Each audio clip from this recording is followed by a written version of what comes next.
Dans ce tutoriel, nous allons voir comment monter une fermeture éclair invisible. Je commence sur l'endroit du vêtement par symboliser ma marge de couture. Alors je mets un petit repère à la fois à 1 cm du milieu dos, de l'ouverture milieu dos, et aussi à 1 cm de l'encolure.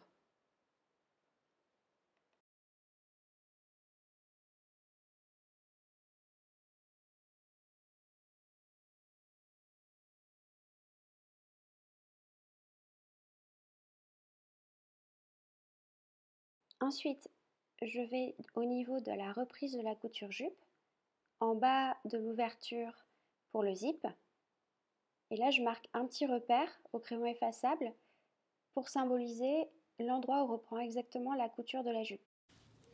Ensuite, je prends ma fermeture éclair et en haut, au niveau du picot en plastique, du premier picot, du picot d'arrêt, je vais retourner le ruban en tissu vers l'endroit de la fermeture et sur l'envers, je vais marquer là où ça se positionne, là où ça plie, avec un crayon effaçable. Je prends mon zip, je l'ouvre complètement. Et alors là, quand le zip est de ce côté-là, est joli, ça veut dire que c'est l'endroit de la fermeture.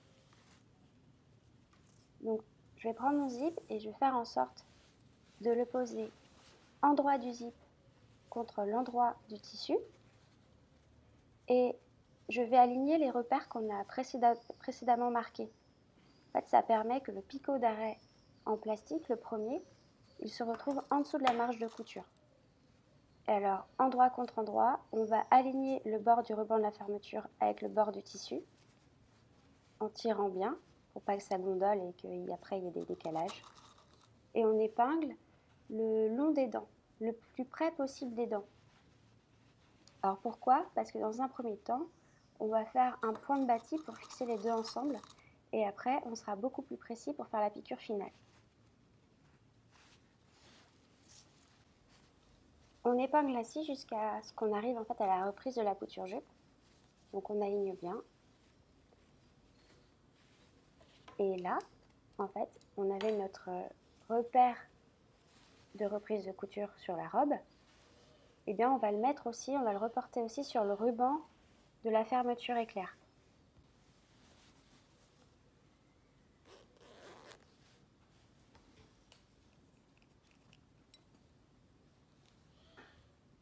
On reporte aussi de l'autre côté du ruban.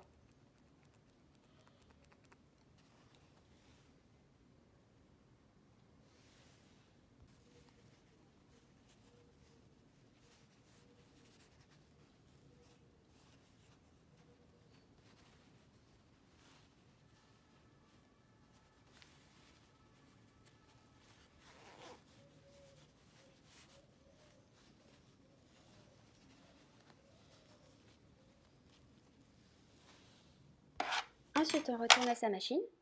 Et là, on change le pied de sa machine. On va en mettre un spécial fermeture éclair invisible. On place le côté que l'on vient d'épingler en droite du tissu vers le haut sous le pied. Et là, on ne va pas essayer d'aller au plus près des dents. Il y a nos épingles. Là, on va juste bien...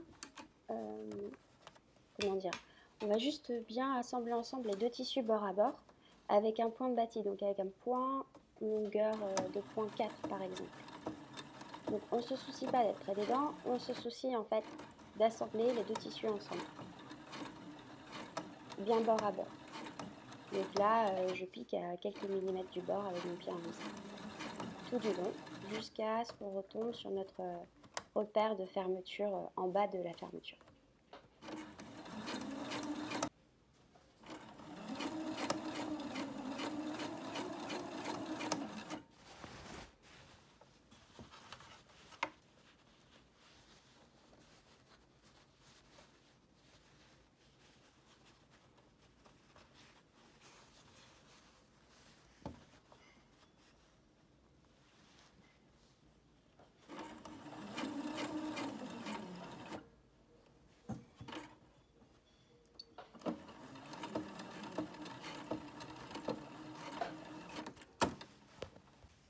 Alors là, du coup, la fermeture est très solidaire et bien positionnée par rapport au tissu. Par contre, on n'est pas allé juste au bord des dents, donc c'était une étape intermédiaire.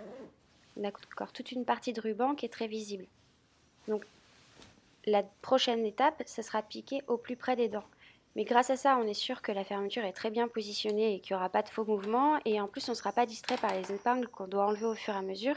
Et des fois, en faisant ça, bah, on fait un petit peu des décrochés.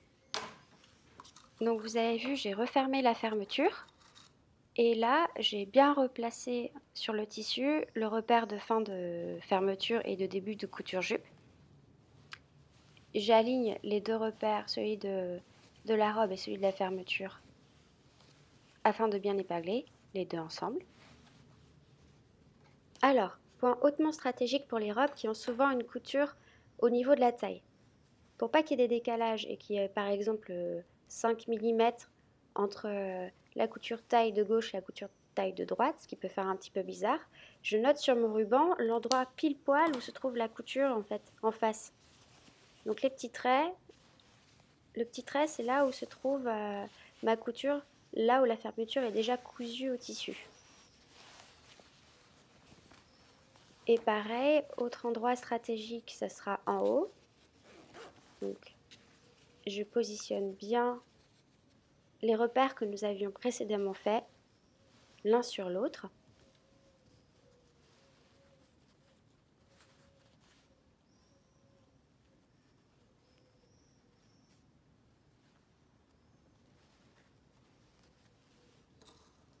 Toujours pour que le petit picot en plastique, celui qui marque l'arrêt de la fermeture, se trouve bien en dessous de la marge de couture, mais aussi bien face à face avec le picot de l'autre côté du milieu dos.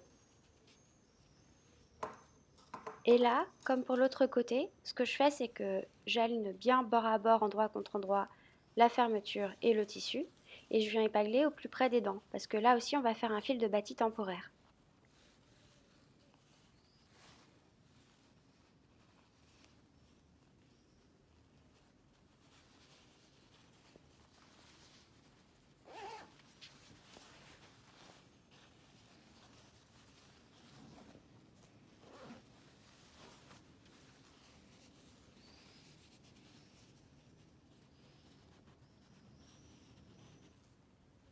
Le point de vigilance, lorsque l'on fait le bâti de ce côté, c'est évidemment que le repère que l'on a mis représentant la couture de la taille se retrouve bien de l'autre côté, lui également aussi, en face de la couture taille.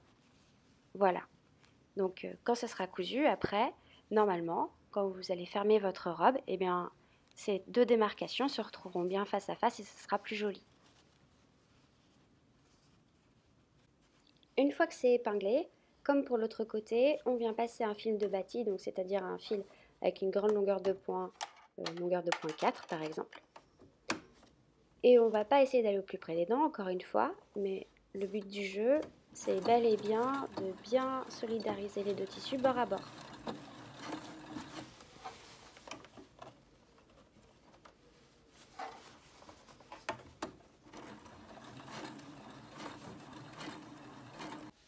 Une fois qu'on a bâti les deux côtés de la fermeture, alors on se retrouve avec une fermeture pas invisible du tout, mais au moins tous les points stratégiques sont bien alignés.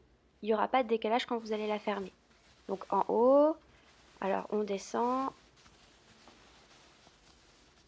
les deux coutures milieu taille, et ensuite, voilà, on voit que les repères sont alignés, que les coutures sont alignées, et ensuite en bas, on voit que bon bah c'est nickel, ça fait pas de petits becs ou de décalage. On passe à la deuxième étape, c'est-à-dire piquer au plus près des dents.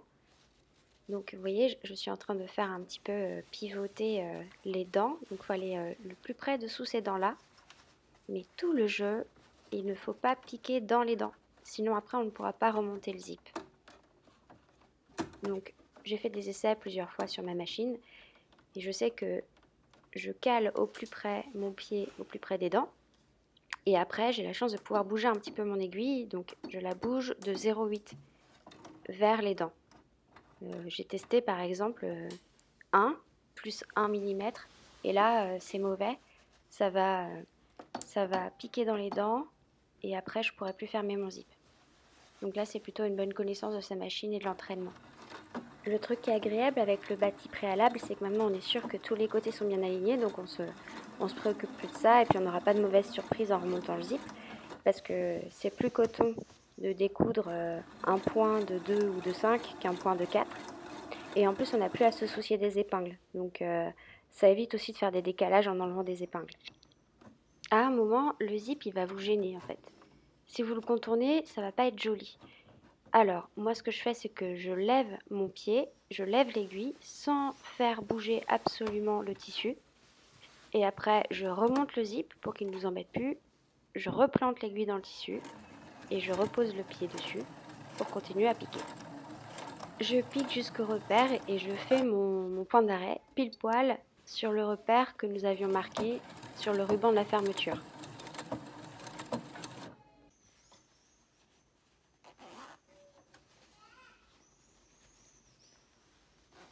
Ensuite, vous pouvez ouvrir votre fermeture quand vous avez fait le premier côté pour voir si c'est bien invisible. Donc là, on est bien tout près des dents. Et puis de descendre et de remonter le zip, ça permet de voir si on n'a pas mordu dans les dents et si le zip ne se retrouve pas bloqué. Et il ne restera plus qu'à faire la même chose de l'autre côté et vous aurez une fermeture invisible. J'espère de tout cœur que ce tuto vous aura été utile, qu'il vous aura aidé, et puis il y a plein d'autres astuces sur pimpante-couture.com.